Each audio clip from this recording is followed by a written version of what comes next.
I'm back.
Hello? Hello and welcome to the day. From the top. Welcome back to Two Idiots Try and Stream on a lot of places. let's go ahead and jump right into that community post that you had earlier today, where we talked about a Thanksgiving deck. Man, I'll tell you, that plan worked perfectly. Stream on Twitch for 30 minutes, get 6 Twitch Prime subs, get out of there. That's right, dude. We're running all the way to the bank on this one. I am done with it. See ya. All right, That's so what we were here for. Earlier today, Joel had a great community post where he asked everybody, what do you think would be a good commander for a Thanksgiving deck? And this is what the community came up with. This stream is going to be perfect. I'm not letting that other stream ruin it. We're going up to the top. We got some great sponsors on this stream. We've got some good news. We're back from Magic Summit. Yeah. Okay. Look, we'll jump right into the Ixalan segment where we left off. We got Card Conduit. Yeah, that we're going to talk about later on. Just to cover our bases, thank you to our sponsors on the channel, Card Conduit, Dragon Shield, Moxfield. Thank you so much. We do appreciate it. We're going to talk about, let's swap over and we'll talk about some Ixalan cards. We'll just get right back into a segment. Just feel it out. How's everybody doing tonight? Tell me honestly. Let's shout out our mods. We got Food Time, Crack and Jank. Everybody, Brody, wave to the mods, please. Please wave to the mods. We got some fun news as well. Once we get to 69 likes, we've got a really fun announcement that we're going to talk about. So try to get to 69 likes, because then we're going to talk about that. Also, we need to pick a background. We are going to look at maybe some dinosaurs first, and then possibly some pirate backgrounds. And then once we get into the caves, we're going to lose reception. So we're going to probably avoid the caves, I'm thinking, and maybe go with a dinosaur. All right, I feel like everything, we're pretty much caught up. How are you feeling? Yeah, I'm feeling good. So let's start here and see what people think. We got a great poll that I'm going to do right now.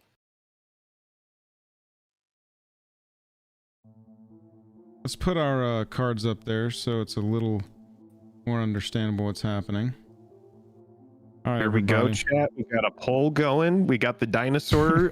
What are people thinking about the dinosaur? The aesthetic is not working for me.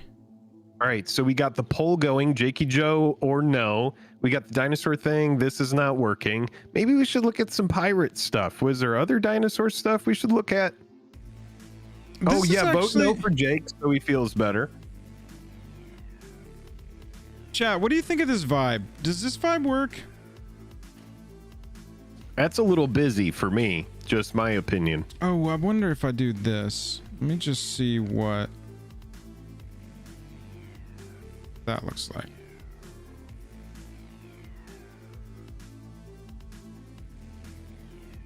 There we go. Yeah, that's still a little bit. I mean, that's actually kind of cool. It kind of works for me. I say we call it here. I think this looks good to me. What if can we slow it down by like 5%, or does that make it weird? Let me see.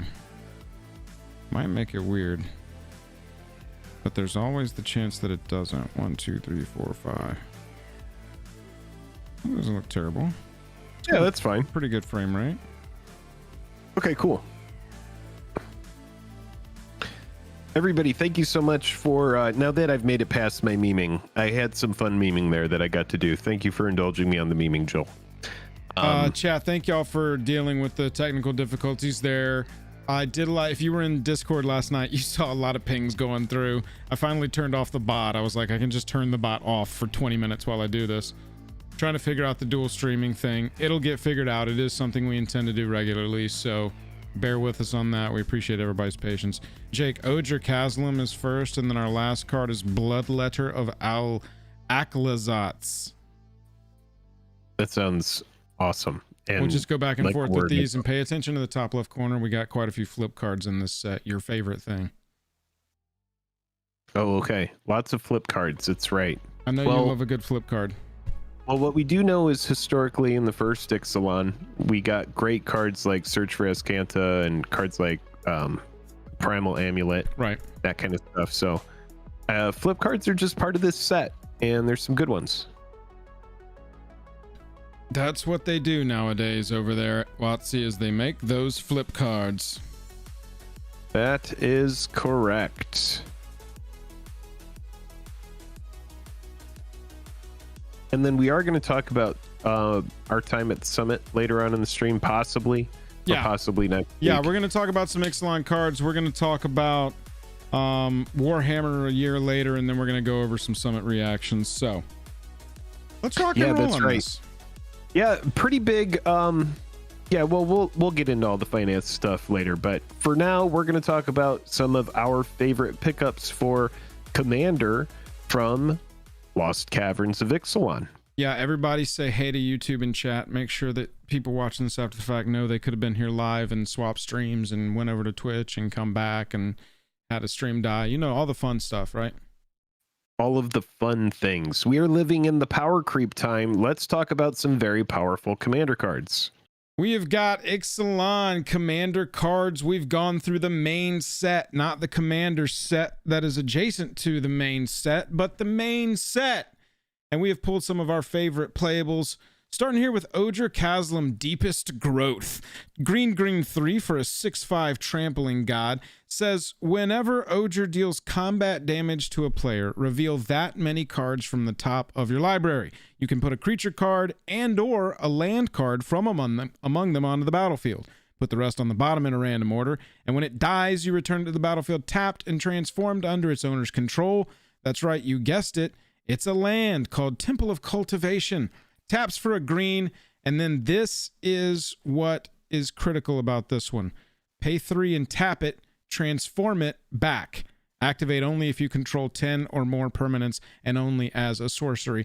This is this cycle of lands. They all kind of do this thing. They have a really cool ability that is unique to them on the front, and then on the back they tap for a color of mana and do some crazy effect, more often than not, returning the OG creature to the battlefield. Jake, this one's very like creature based, not your thing, but oh no, it's powerful, right? It's good, man. It's extremely good.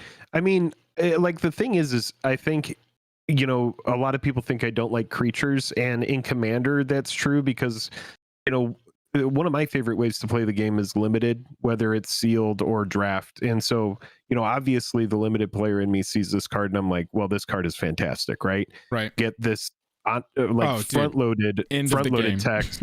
Like this card becomes chill as soon as it does its thing, right? Then you have to sink mana into it in order to make it something that's interesting again. In Commander, this is a card that's like you get so much velocity getting a creature and a land. Yeah, dude. And then it's like you do have to transform it back in order to get to do it again. But yeah, it's an excellent card. I mean, I definitely see why it's mythic. And I would, if I was playing a creature-centric deck, if I was playing like big stuff and ramp, I can't think of a better card to include. Yeah, that's almost word for word what I was gonna say. In a Fires of Yavimaya deck or a deck that runs Rhythm of the Wild, if you take this I can't swing it's just one of the best creatures I've ever seen for I give all my stompy stuff haste and trample deck. It's no power crap too, because it's like, yes, sure, it's a mythic, but look at what it does. Yeah. It comes in and if it had haste, that would just be bonkers. So put it in something with haste. Easy peasy. Next up, Throne of the Grim Captain. Jake, tell us about this one. A legendary artifact you can tap to mill 2 and then craft with a dinosaur, a merfolk, a pirate, and a vampire. So for 4, exile this artifact, exile the 4 from among permanents you control and or cards in your graveyard. Return this card transformed under its owner's control, craft only as a sorcery. So you craft it and it turns into a 7/7 with Menace, Trample, Lifelink, and Hexproof, which is a pretty nice suite of abilities, the best of which are, well, I mean, they're all great. In Commander, dude, that set of abilities is so insanity. It's just so good. You know what I want this card to have is a Rune Chanter's Pike, but let me continue telling you about it. Whenever the Grim Captain attacks, each opponent sacrifices a non-land permanent. Then you may put an exiled creature card used to craft the Grim Captain onto the battlefield under your control, tapped and attacking. So pretty wild.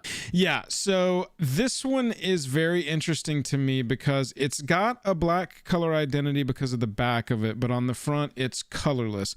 I just wanted everybody to know, and I tweeted about this earlier today, that if you want to rule 0 this as your commander, go right ahead. And if you want to add color to its color identity to make that deck at least work, go right ahead. Craft with a dinosaur, a merfolk, a pirate, and a vampire. So you got to get a dinosaur, a merfolk, a pirate, and a vampire, all either on the battlefield or in your graveyard. Then pay 4 and exile those, and you get like one of the best creatures that you could get. Menacing, trampling, lifelinking, hexproof thing. So and like obviously with like changelings, right? Oh, like that's definitely a way to build it for sure. Yeah, for sure. You would want to go like if you're trying to make this work in something that is yeah, I would probably just go changelings. Yeah. That's kind of a tall order to find those 4 cards. Oh, dude, that's what I'm saying. This is going to be a bulk rare. It's not really playable, but if anybody wants to rule 0 this is their commander and even add some color to the identity, not to like go run every tip-top card in every tip-top color, but to pull off specifically the dinosaur, merfolk, pirate, vampire thing to get your Grim Captain, I'm down. That's okay. I mean, the Grim, yeah. It is a legendary creature. Right. So, you know, I do think that there is a case for it being your commander. You know that dagger that gets equipped and deals damage and turns into like some ridiculous creature? You know what I'm talking about? Dowsing dagger? No, dowsing dagger gives plants. This one is more intense. I think it summons a giant scary demon or something. Oh yeah, turns into Omnindal or something like that. Something. I don't remember. Whatever it is, it's the same kind of thing where it's like an equipment on the front. This is a legendary artifact on the front. But if you wanted to rule 0 this into the command zone, I'm completely fine. Let's move on to an uncommon, the Dusk Rose Reliquary. Y'all, keep in mind that this is 1 mana. I just want you to keep that in mind as we go through this. As an additional cost to cast this spell, sacrifice an artifact or creature. It's got Ward 2, and when it ETBs, exile target artifact or creature an opponent controls until it leaves the battlefield. I think that for 1 mana, this is just really ridiculous value. You're going to want to build it into something where that first line of text is beneficial to you and not a detriment. That's where this goes. But as a 1 mana removal, exile target artifact or creature. It just hides it under here like an O-ring. And it has Ward 2. Dude, the Ward 2 is just so nice. Exactly. So it's like, I could destroy it. It's going to cost me 2 more mana. That puts me off playing my 4-drop this turn because I've got X amount of mana. And so I think that this is an interesting little piece of tech. And I always like to pull out uncommons from these sets that I think are interesting tech because typically they just won't get coverage otherwise because there's so much magic so quickly, so all the time. But you know what's cool about it? I do too. I'm thinking of different ways where this card can be very annoying. Yeah. It's easy to get back. It's low cost, so it's easy to blink, right? In a situation where you can blink permanents, it's on par with like the best white removal spells as far as casting costs go. Now it's not instant speed like Path and Swords because it's an artifact, but it is 1 cost.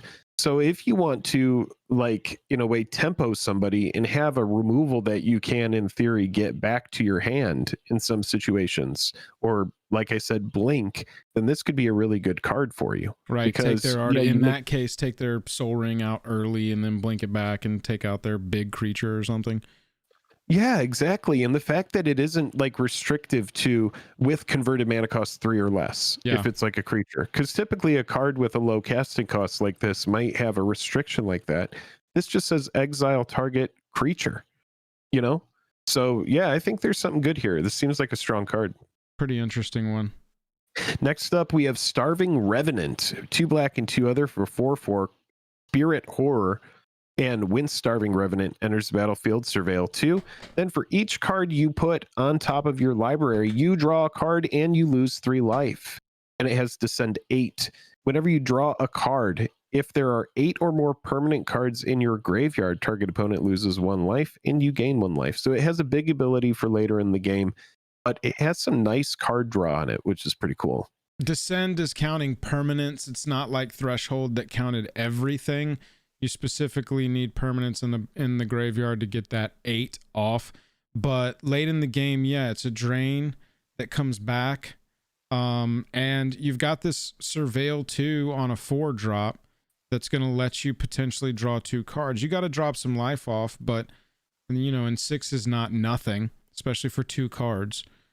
Typically 2 life will get you 2 cards, but then you tack on to it an extra Aristocrats effect that is just pinging additionally. You know, at the very least, Nekusar is like, hey baby, welcome home, come on in, the water's fine. Well, here's the thing is, like, it has that life loss on it, right, but once you get to the second line of text, you are gaining life at that point. So yeah, I think that it works. I think that there's a balance here. Yeah, I like all the value presented for just a 4-mana creature. I think that over time, a lot of cards from this set are going to get played in a lot of different places. Much like Get Lost, it's going to be played in a lot of places.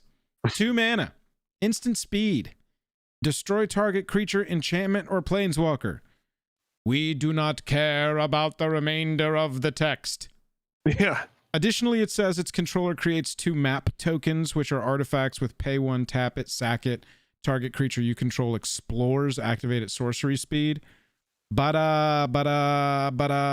mana, destroy target creature, enchantment, or planeswalker, instant speed, and the card is titled Get Lost. Oh, baby. Yeah, I definitely think that there is a world where this card is like very desirable. Maybe it's CEDH. Typically CEDH is fine with a card having a drawback.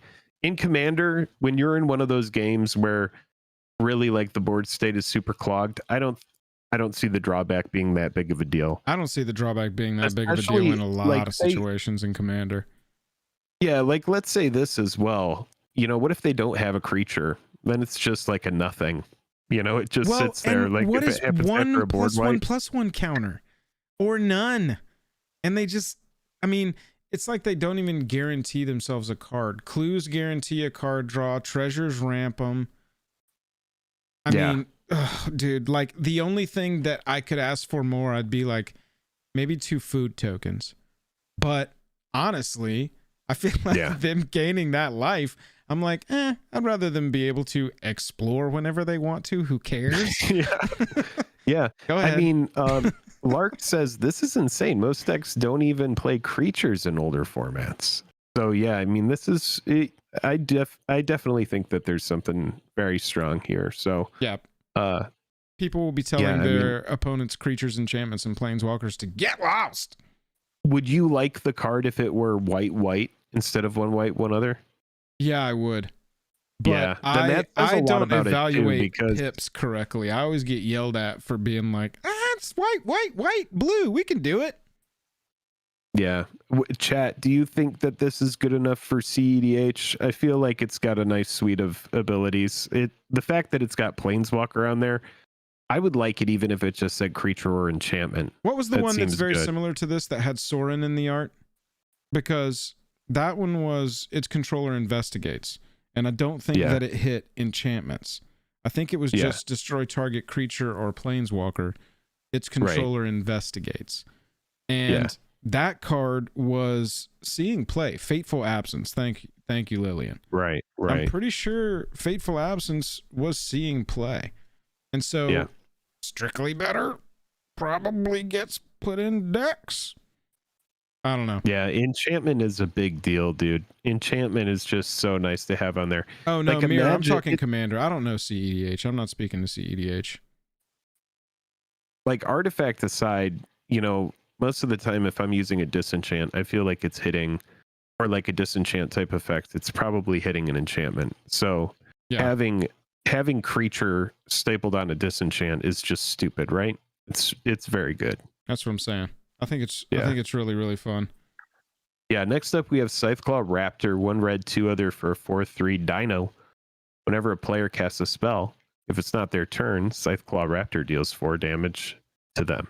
Oh baby, this is nice. I'm so glad this speaks to me, man. I was gonna this say, ended I'm up so on the glad right, you on the got right play. to read this one, because you don't just play this effect in a vacuum. You play this effect alongside a lot of effects like this, and doublers and triplers. This is pretty wild, but when we were just a very quick story, we can edit this out of the cut. Sure. But when we were at Summit, we were playing in a pod versus a couple of the guys from Kingdoms, and it was really funny because Show and Tell got played on turn 3, and I put a City on Fire onto the battlefield on turn 3. Turn 3, City on Fire. Yeah, turn 3, and then Via followed Show up. and Tell. That's right. Followed up turn 4 with a Mana Barbs. So this is like the kind of card that you would play alongside that. If you don't put that together, Mana Barbs with City on Fire, every land is dealing 3 damage whenever to its controller whenever lightning it's tapped. bolt yourself to tap for 1 mana. That's right. It's So- super sweet. So it's a really fun way to like get in quick games. But Scytheclaw Raptor, this fits into a shell like that. You Right. just want this effect to be reverberated. You want to play this after you have a board state. That way it's kind of like a lock, and you would want to play it along other similar effects. Yep. Damage doublers and triplers, Punisher cards, taxes that all have to do with damage and life. You get to play this card. And they found your senior picture for this art, Jake. That's pretty crazy. That's awesome. Why do you always got to bring that up? You always got to bring this up. It's a good shot of you. We are seeing literally your entire inside of your mouth. Literally all of it. Yeah, I used to do those jaw competitions where I would try to like, be like, get my jaw going. Which you know shows. Yeah. It Well, shows. this is an old picture. I've retired from that. Now all I have is an old injured jaw. I don't want to narc you out, but why are your eyes so red in this picture? That would have been probably from all of the reefer. Helping Hand is a 1 mana sorcery. It Yeah. says return target creature card with mana value 3 or less from your graveyard to the battlefield tapped. 1 mana. Mana value 3 or less straight onto the battlefield. Jake, did you Ewit this game? Do you want to Ewit again? Yeah, this is pretty fun, dude. This is a pretty fun little card here. For a lot of the, I also think that this is going to be the kind of thing where, like, say your win con or some sort of important little 2 or 3 drop Combo piece. Yeah, man. I think that this has combo piece potential as well, even though it's at sorcery speed, which is a little bit annoying, but I still think it's strong. Yeah, Lillian in chat said, now this is a CEDH card. Yeah, dude. You get your little 1, 2, or 3 mana combo enabler. Yeah. Into the graveyard. This is It's slow. redundancy. You're good to go. Yeah, if it were instant speed, it would just be stupid. It would just be stupid. I mean, think about most broken Reanimate. thing Think that about exists. Animate Dead. Think about Raise Dead. Think about, none of these are flashing in. They don't put flash on stuff like this.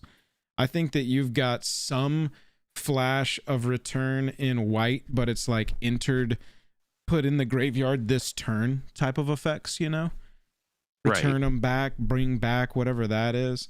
Necromancy, yep, that's the only one, right? Insert name, set it in chat. because for example, Unearth, it's a white Unearth, right? That's what I'm seeing. Yeah, right, exactly. It's white Unearth without the cycling. Yeah. Yes, but worse Unearth Lark equals redundancy on effects, and redundancy on effects in a well-built deck means more victories, because you more often hit your stuff that lets your things do the plan. That's what we think said. Helping Hand is, and I think it's pretty freaking good. Yes, next up we have Intrepid Paleontologist, 1 green and 1 other for a 2/2 human druid. And it's a mana dork. Add 1 mana of any color on tap, and then for 2, you can exile target card from a graveyard. 2 2 and a colon. And you may cast dinosaur creature spells from among cards you own exiled with Intrepid Paleontologist. If you cast a spell this way, that creature enters the battlefield with a finality counter on it. And what that is if a creature with a finality counter on it would die, exile it instead. This is just a card that's going to fit into any of your dinosaur decks. So if you're playing a dinos deck, you're probably going to want the Paleontologist. It's going to get you redundancy. And yes, your dinosaurs will get exiled if they die after this. But if you're in a pinch, I would imagine you just don't care and you're going to do it anyway. I'm terrified of this card. I don't care about the whole bottom section. This is a 2 mana, 5 color mana dork that at 2 mana at will, you are completely taking the graveyard strategy deck out of the game. Yeah, that's true. It gives you something to do with your mana, especially if you aren't being mana efficient. You just like need to nuke cards, or if you see a big haymaker in there and you know that somebody could be like, oh, well, reanimate Jin Cataxis, which is something that you love to do, Joel, for example. Sir. And you then, you would just do this in response. And it doesn't even matter if it's tapped, which is great because you can use it, play your spells. And then, for 2 and a colon, you're just like, no, actually nuke that Jin Cataxis. Sorry. It puts that player in a situation where they have to kill this first. So it's kind of like. And then you're going to, on the way out, in response, remove all your threats in your graveyard. Yeah, I mean, another way to look at the top suite of abilities here is pay 1, tap Intrepid Paleontologist, exile target card from a graveyard. And so this one, like, I just don't care about the rest of the text. I think if your meta is got somebody who is in their reanimator phase, this is the kind of stuff you start turning to. That's right. This card, frankly, scares the shit out of me. I don't want instant speed graveyard removal anywhere near me. Get it out of here. I think this is a good card. I think this is going to be one of the sleepers. Chat, can you think of anybody who is in their reanimator phase on this channel? Leave it in the comments. Moving on to Abuelo, Ancestral Echo. A blue, a white, and a 1 for a 2/2 flying ward 2 spirit that at will, no tapping here, for a blue, a white, and 1. You can exile another target creature or artifact you control, return it to the battlefield under its owner's control at the beginning of the next end step, make target Joel mauled until he passes out. This blink is just ridiculous, man. That's right. And shout out to that 1 white artifact that we just talked about earlier in this very video that you're watching. Yep. This is a perfect way to use that. Blink this. Here's a legendary creature that you can play that lets you just simply do blinking things without being too oppressive, in my opinion. I think that this card is really fun. I think it's fair, and I think it's a good time. I would actually consider building this. I like the ward 2 as well. Like blink effects that you can do at will and for only 3 mana. Like that it's scary when you get to like an unlimited mana kind of thing, right? Dude, or just like even once they're on 6 or 9 and can do this to like 2 things that I'm trying to target down. You know, it's just like, man. You can protect your stuff. And then especially if you're running something like Training Grounds, even to mitigate 1 of that and turn it into a white and a blue, right? Yes. I'm telling you. Because then we're into very dangerous territory where this deck is not at all fun to play against. And it's just, you're dead. Yeah, absolutely. I'm trying to think of the name of an Eldrazi. It's Eldrazi Displacer.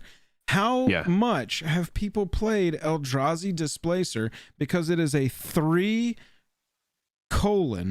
ability that makes a thing blink. And now we have that on a legendary with Ward 2 that has a relevant creature type, especially to this archetype. This is one that I think people will not underestimate it. I think they will estimate it, but I think they need to estimate it a little harder because this is a big deal that this exists now. Keto is saying Soul Cauldron. Are you talking about Agatha's Soul Cauldron? Put the things in the graveyard, exile them with the Soul Cauldron.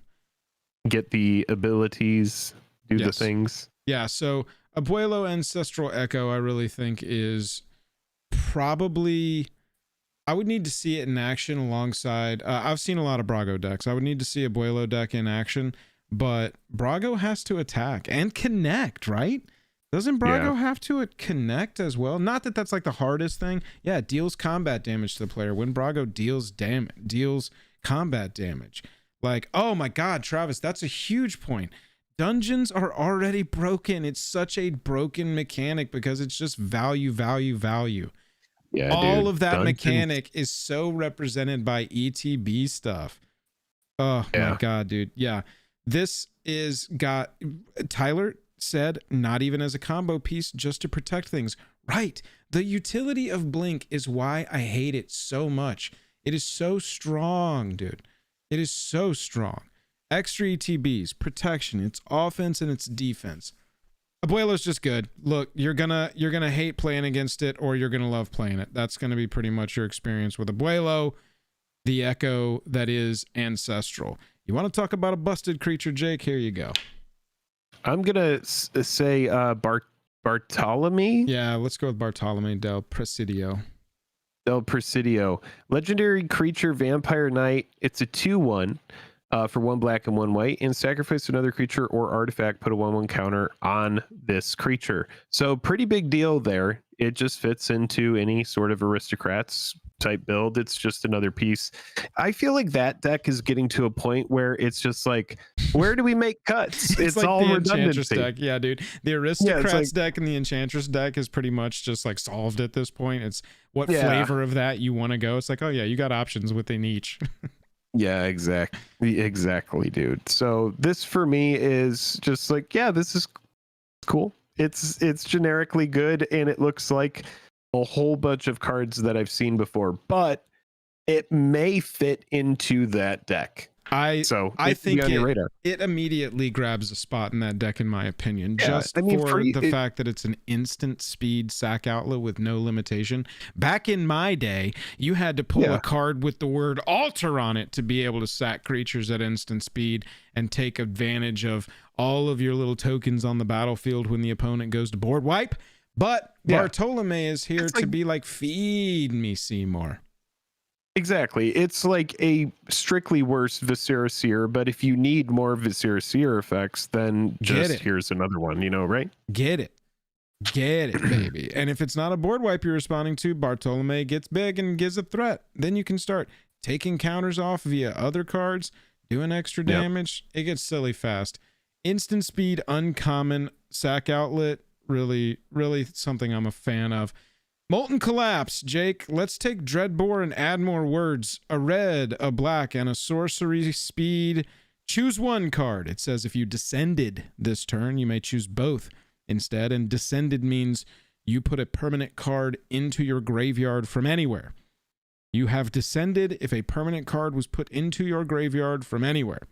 So, all right. If you descended, you get to choose both. Otherwise, you're choosing one. Destroy target creature or planeswalker, or destroy target non-creature, non-land permanent with mana value 1 or less.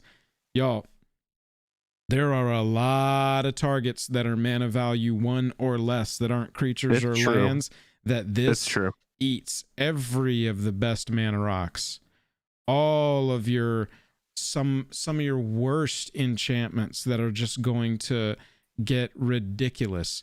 Yes, this card was probably built for modern. I don't know, maybe Pioneer. It's definitely, it seems like a sideboard card. It's pretty sweaty, dude. Yes. It's pretty sweaty, and I do think that I think it's probably a CDH card. That is the base, like the biggest point about Molten Collapse is I think this goes through Commander Casual and right to CEDH as for effective, because in Casual you're not going to get a ton of targets for that second ability, and you're really like, you want to like fetch, destroy their utility creature. Bro, I like it for the choose one. I like the Descended is great, but I like it for the choose one as is. It hits Soul Ring. It hits freaking any creature, any planeswalker. Yeah. It is sorcery speed, so it's like a very like terrible terminate, right? It's a dreadbore. So it's dreadbore. like It's a dreadbore with more words. So yeah, it's a dreadbore with more words. But you know, the Descended is like, yeah, you can make that happen. That's a thing that could happen. But I'm fine with it. I'm the choose one. Yeah, Descended is cool. I remember when mine descended. That was a pretty good day. Squirming Emergence is up next, Jake. Oh. And this is actually a baby photo of yours, right? That's right. Exactly. I grew in from this into the dinosaur that you saw earlier in the video. Thank you, Joel. We're going right through my entire family history. I don't know how they got the pictures, man. I'm reporting the news. I don't create the news. I just report the news. You report something. Well, let's talk about this the Squirming Emergence that we see here. 1 green, 1 black, 1 other for sorcery. Fathomless Descent. We've talked about Descent. Now we're going to dive to a fathomless level of it. Fathomless Descent. Return to the battlefield target non-land permanent card in your graveyard with mana value less than or equal to the number of permanent cards in your graveyard. So, return to the battlefield. Target non-land permanent card in your graveyard with mana value less than or equal to the number of permanent cards in your graveyard. So for 3 mana, you are going to be able to, especially if you're playing, you know, pretty hefty graveyard deck. You've got like 15 cards in there. Go grab any of it, put it back on the battlefield. 3 mana, dude. 3 mana. It's pretty wild, man. 3 mana reanimate like, in this year, in God's 2023, the year of the Phyrexian invasion. How dare you give us 3 mana reanimate spells? I don't care about all the clauses. I'll get there. I'm milling 10, baby. Let's rock and roll. 3 mana to return a permanent. Any permanent that's not a land. This just isn't even limited to creature. This card is busted, man. This card is busted. And the flavor text says, due to archaic Brazen Coalition guidelines regarding hats, a few mycoids are now technically pirate captains. That's pretty good flavor text. Wow. Jeez. The flavor text is amazing. Yeah. Yeah, dude. Reanimate says creature. This has legs and 8 of them. Hey. Did you see what I did there? Because it's kind of like a squid. Hey, visual jokes. If we turn this into a podcast, they won't get it. Hey. That's right. All right. Just for the benefit of the live audience, Zoyawa. How do you like that pronunciation? Can we live with it? Zoyoa? Zoyoa. Zoyoa? Zoyoa. This little goblin warlock is called Zoyoa. Lava Tongue.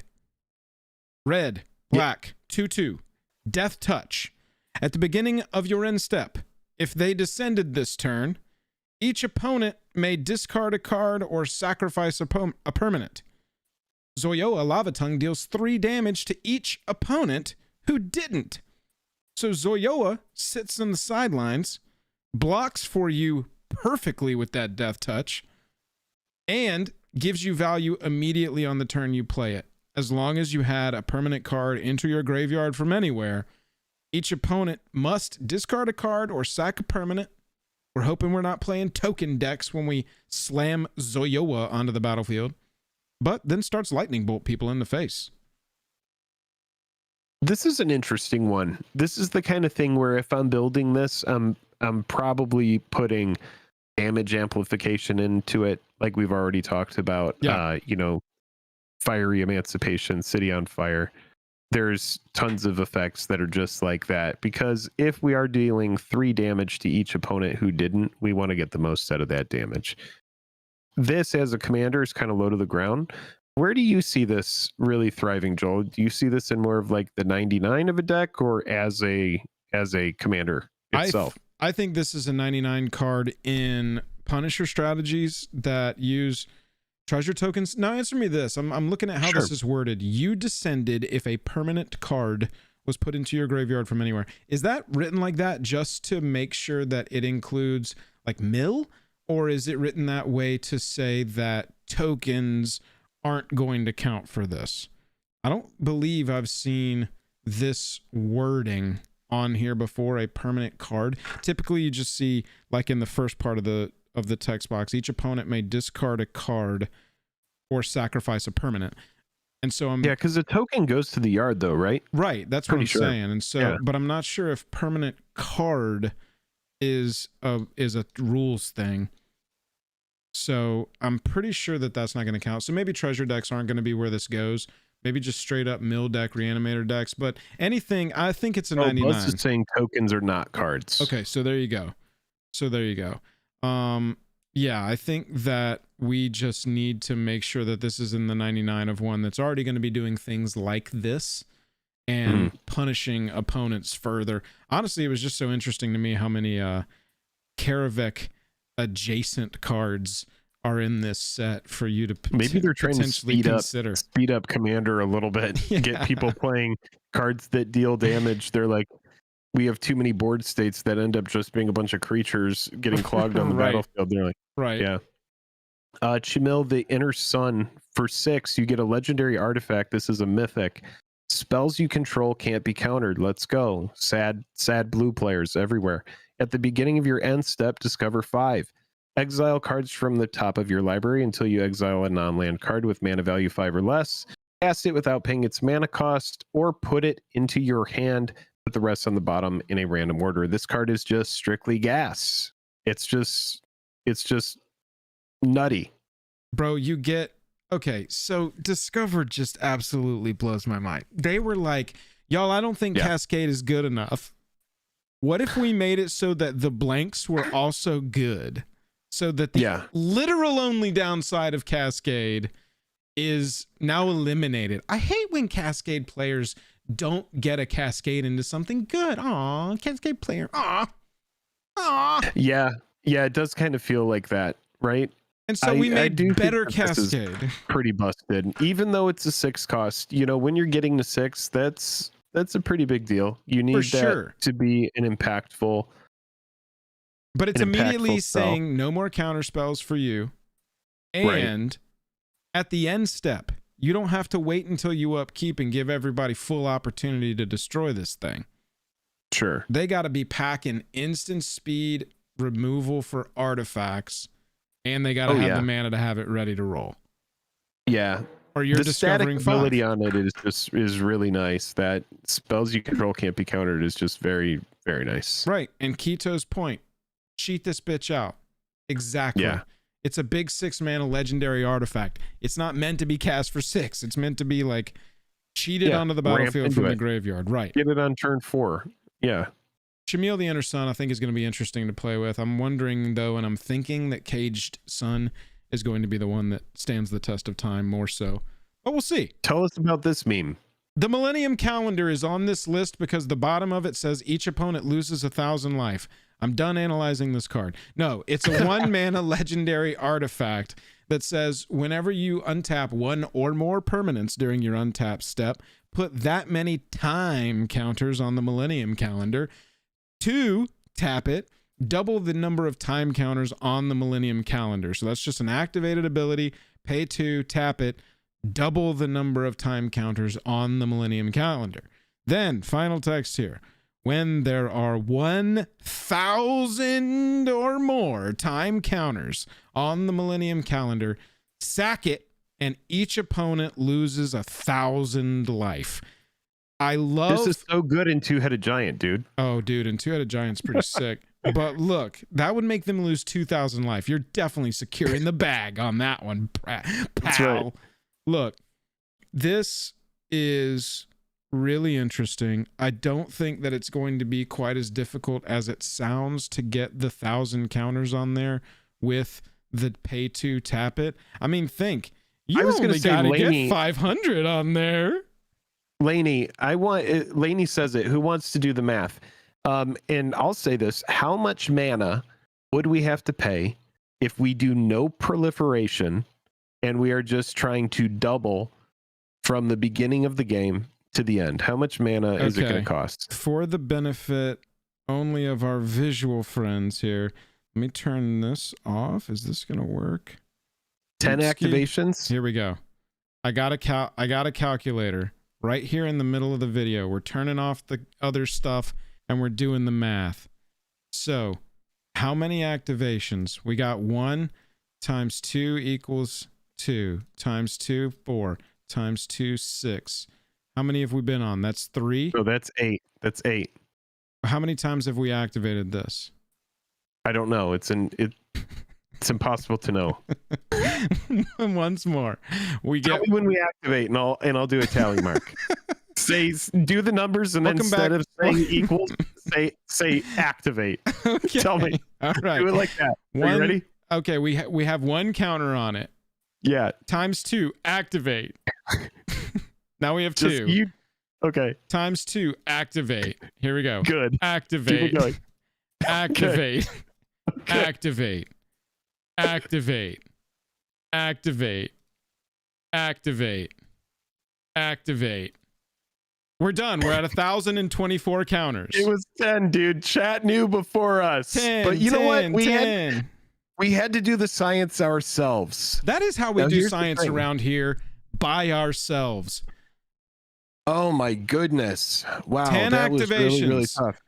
10 So if you combine this activations. with stuff like doubling season, Oh, wow. you might get it down to 9. No, you'll get it down to way less than that, because doubling Would the it be? number of time counters Oh, on that's it, true. you would go up by 200% instead of 100%, right? Yeah. So if we're playing doubling season, yes, thank you. It is science. Yeah. Math is science. Everybody. That's why that they were always combined. You go to math and science class. All you need is a calculator and a guide and tally things when you yell, and you can do math as much as you want as well. The Millennium Calendar, it's a win con for the beautiful. lols. Is that a haiku? Yes, All right. I only Roaming speak in Throne. haikus. And this looks like something that probably like a few people on Earth already have. They're like, yeah, you know, once I hit billionaire status, I got my roaming throne, and I just kind of like walk around my island on that. It's awesome. So roaming throne 4 for a 4/4. It's a golem with ward 2. As roaming throne enters the battlefield, choose a creature type. Roaming throne is the chosen type in addition to its other types. If a triggered ability of another creature you control of the chosen type triggers, it triggers an additional time. Well, what do we know about doubling that we just talked about? It can be really OP. So get the most out of your triggers with your roaming throne. Panharmonicon for creature types. Redundancy on a creature type deck that has to do with a lot of ETBs rocking and rolling. Elementals comes to mind. Elementals have a lot of ETB creatures. You know, elves.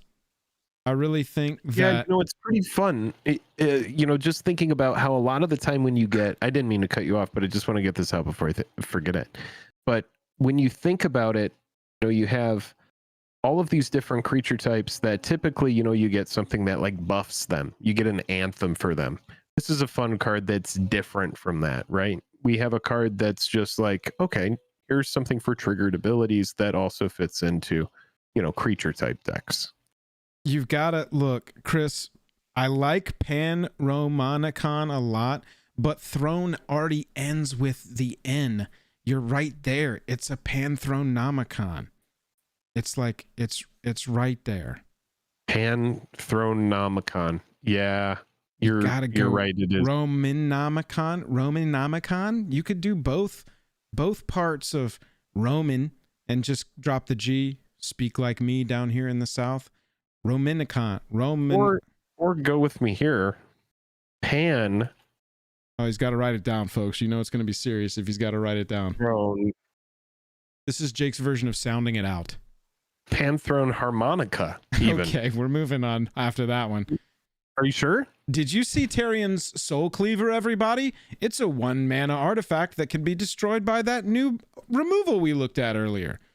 Legendary artifact equipment for 1 mana with an equip of 2. Man, when they make spears that are 1 with an equip of 2, that's a little scary. Equipped creature has vigilance. Whenever another treasure token or creature is put into a graveyard from the battlefield, put a +1/+1 counter on equipped creature. I'm just kidding. It says whenever another artifact or creature is put into a graveyard from the battlefield, You put a +1/+1 counter on equipped creature, and it's got an equip of 2. Yeah, I know we keep talking about aristocrats decks, but wowie, wow, wow, wowie, wow, wow, wow. Treasure decks, aristocrat decks, anything that has to do with sacrifice, anything that has to do with like consumption of your stuff to make bigger stuff. Yeah. This just, it goes hard with the Vigi, man. It goes hard with the Vigi. Vigi is pretty sweet. Vigi is pretty sweet on this. Having only a 2 mana investment to give something vigilance, and then this ability is pretty sweet. It gives you an opportunity to build something up quickly. That 1 mana, I'm fine with that too. Only costs 1. What more can you ask for? You can't ask for any more on this card because they already gave it to us, because it doesn't even say you control, everybody. Look at the text. Notice that the words you control are absent from this card. It is literally any other artifact or creature put into a graveyard from the battlefield. Wee wah wah wee wah wah wee wah. This on something with indestructible and just let it build up. That's like the base level of what you can do with this. Wah wah wee wah is what I have to say about Tarion Soul Cleaver, because I think that equipment decks at the very least are going to want it. Next up, we have a land. Restless Reef enters the battlefield tapped, and it's a man land. Add blue or black, but for 1 black, 1 blue, and 2 other in colon until end of turn, Restless Reef becomes a 4/4 blue and black shark creature with Death Touch. It's still a land. Whenever Restless Reef attacks, target player mills 4. This is a pretty strong card. I almost like this as a 1-of for mill. Like, just like this shark that gets in and mills 4 on the attack. This is pretty sweet, dude. This is an interesting man land, and it's, I mean, a 4/4 for 4. That's pretty sweet to have tacked onto a land. Death Touch at instant speed, dude. This is a blocker. This is the best blocker, man. It's just, it's missing reach or flying, and it would be the ultimate blocker. It's just so hissing Quagmire. That was one from Battle for Zendikar. That's the only other man land with Death Touch. Restless Reef is the second ever man land with Death Touch. I mean, you know, like, this is the, like, this gives me such strong control vibes. This That's makes what I'm me saying. think, like, there's going to be, you know, commander aside, this makes me feel like there's going to be a standard deck that wants this card. Right. You know, this seems like just play control and then you win with like some big creature or Restless Reef, and that's enough, you know? Yep, you can win that way. It gives you more options to stay open with, because you could cast your, you know, 2 mana removal spell, but they're attacking in, they're already tapped out, they're not doing anything second main phase that we need to counter. Maybe we're in that situation. Okay, I'm just going to pay 4, animate, block, and kill that thing, save my removal spell, and now it's my turn. Right? It's just more options. Also, like, I know this is a commander video, but this is also so good in limited. If we were in 2-headed, we would totally play this card, swing at the same person 3 times, and if you're late enough in the game, you're just going to mill them out.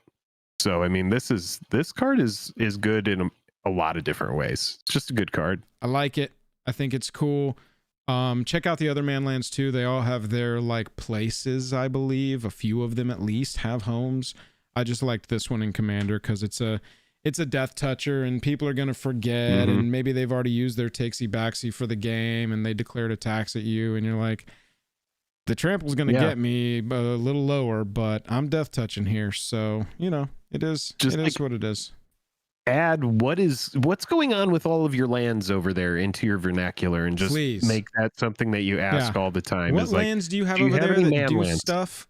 Can you animate any lands and turn them into something with Death Touch? Well, now you can with Restless Reef. That's exactly right. Sharkland, baby. Kitesail Larcenist. Yeah, little Larcenist here. 1 blue and 2 other for a 2/3. And someone did say this just now. Prof is right. Everything has so much text on it. We have a human pirate. It's a 2/3 flying ward 1. When it ETBs, for each player, choose up to 1 other target artifact or creature that player controls. For as long as Kitesail Larcenist remains on the battlefield, chosen permanents become treasure artifacts. with tap, sack this artifact. We know what treasure does. And so this is going to turn your opponent's valuable permanents into treasure. And they're probably going to be like, oh man, I might have to just sacrifice this to cast another spell, in which case it's removal. If you can kill this thing, then great, you get your thing back. I am perfectly fine with this thing coming out, distracting and eating a targeted removal. Deal. Yeah. Each player also includes you, so you could hide a creature under this. Prepping for a board wipe is kind of a little backdoor trick that you can do with this card. I also really love obviously we love that it says each player, so you're gonna get something from each opponent, which is already insane for 3 mana. I know it's like a more temporary O-ring, but for artifacts and creatures specifically, it's kind of like a Journey to Nowhere or something else that'll remove an artifact. But each player is just insane. I love that it turns them into treasure because it tempts them to just sack it. Just use it. Ramp up. Go ahead and play your 5 mana enchantment. I played this on turn 3.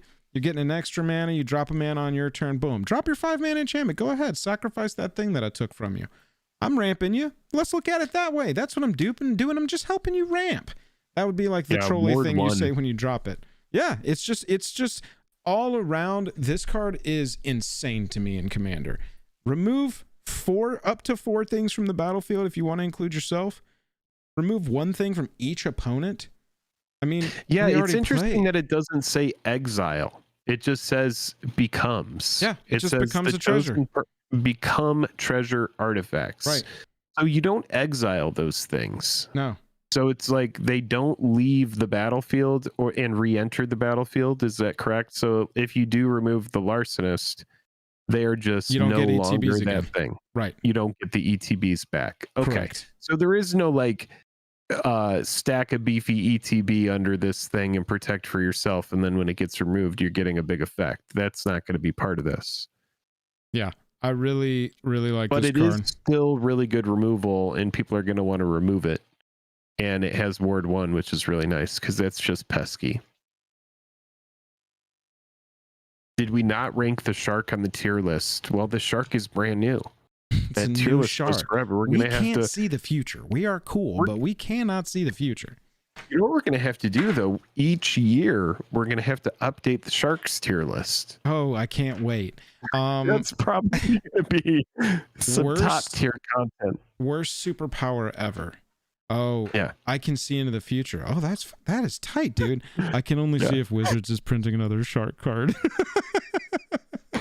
Yeah, that probably falls into sidekick powers if I had to guess. Sidekick? Jesus, if you could make a sidekick by being like 2 years from now, there'll be a new shark card. Man, there's a very specific serial killer on the list.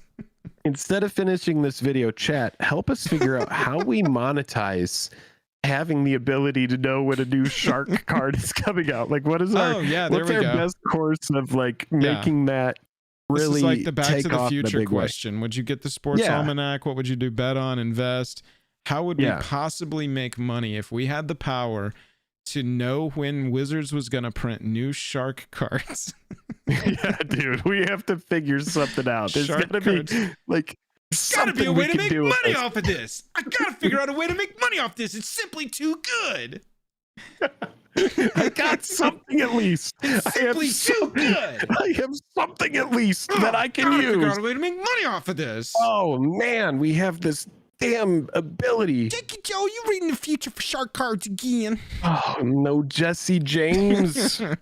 Leave and never come back. All right, let's continue on. The Kite Sail Arsonist looks good. Yeah, here's the edit line. Yeah, so I just think overall really excellent card that a lot of people are going to play. Tishana's Tidebinder, Merfolk Wizard. 1 blue, 2 other. Flash speed. Here we go. 3/2. Enters the battlefield. Counter up to 1 target activated or triggered ability. If an artifact, creature, or planeswalker is countered this way, that permanent loses all abilities for as long as Tishana's Tidebinder remains on the battlefield.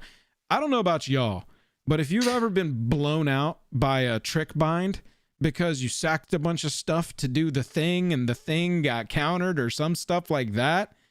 Bruh. One ring. Chris Pollock said it. We're on the same page. One ring. Nope. Counter the first one, and now that one ring is turned off until you answer my little baby wizard. I'm probably like wrong on this, but this gives me CEDH vibes as well. I'm probably not going to play this in like my normal commander deck. I think it's kind of narrow. Oh, it's super sweaty. It's very sweaty. And so for me, it doesn't really gravitate toward the kind of commander that I'm going to play, but I do see how it fits as a good card. It has the F word on it, which is like the super offensive word right behind the C word. And so this is, this for me is probably a hard pass as far as like the kind of commander that I want to play, but I definitely think it's good. Can't play this as commander, but I think that this, it's a sweaty little mean effect that's only going to make enemies. But I love a little trick buying type of stuff, man. And the fact that this turns it off after that, pretty freaking sweet. How about a legendary bat god? Yes, this is a pretty fun legendary bat god that we have here, Jake, from among the other bat gods. Good luck. I just want to say, before you get started, I just want to say good luck on this name. I just think good luck on the name, buddy. It's Aclazot's Deepest Betrayal. Not bad. Aclazot's. Aclazot's. From Aclazot's Deepest Betrayal. We're gonna. Hey, are you going into the gas station? Yeah, will you grab me a monster and a bag of Aclazot's? Yeah, Aclazot's are great. Do you want the cherry ones or the sour apple ones? No, not sour Aclazot's. I want some cherry Aclazot's, please, and some pretzels. They have that new like black licorice mango flavor. Do you like that, or is the cherry good? Gummy Aclazot's. Yeah. Cherry only, please. Thank you. Everybody make sure that you're subscribed, because later on in 2024 and 2025, we are hoping to put together a bat god tier list where we're going to go over all of the best bat gods that are like the top bat god creatures in Commander. But for now, we're just going to talk to you about Aclazot's Deepest Betrayal. 2 black, 3 other for a 4/4 flying lifelink.